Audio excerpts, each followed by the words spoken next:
having made my decision as Commander-in-Chief based on what I am convinced is our national security interests, I'm also mindful that I'm the President of the world's oldest constitutional democracy.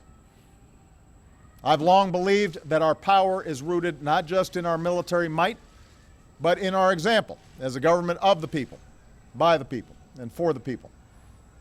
And that's why I've made a second decision.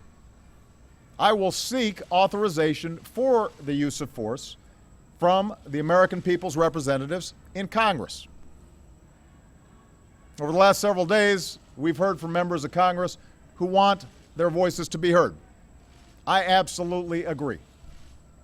So this morning I spoke with all 4 congressional leaders, and they've agreed to schedule a debate and then a vote as soon as Congress comes back into session.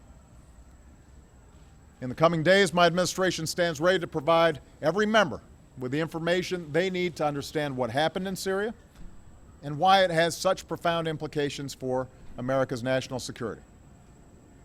And all of us should be accountable as we move forward, and that can only be accomplished with a vote.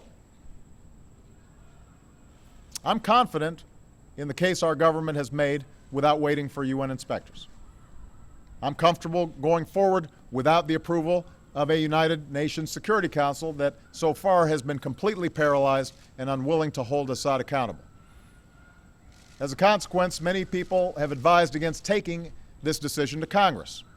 And undoubtedly they were impacted by what we saw happen in the United Kingdom this week when the parliament of our closest ally failed to pass a resolution with a similar goal, even as the Prime Minister supported taking action. Yet while I believe I have the authority to carry out this military action without specific congressional authorization, I know that the country will be stronger if we take this course, and our actions will be even more effective.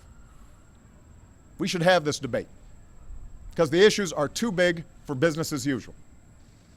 And this morning, John Boehner, Harry Reid, Nancy Pelosi, and Mitch McConnell agreed that this is the right thing to do for our democracy.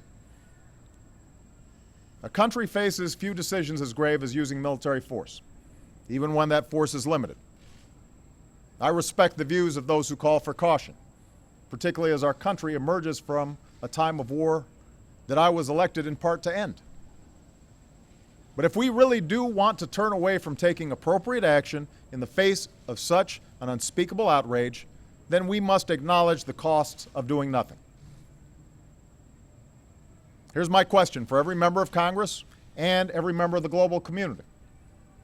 What message will we send if a dictator can gas hundreds of children to death in plain sight and pay no price?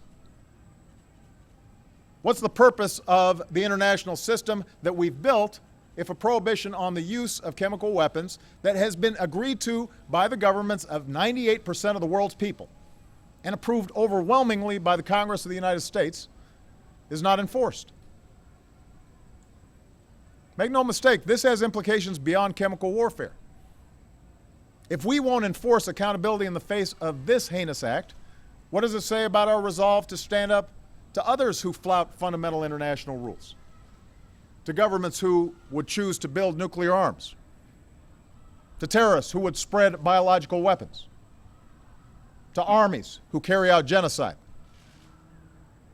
We cannot raise our children in a world where we will not follow through on the things we say, the accords we sign, the values that define us.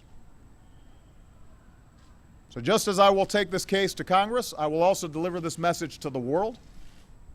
While the UN investigation has some time to report on its findings, we will insist that an atrocity committed with chemical weapons is not simply investigated, it must be confronted.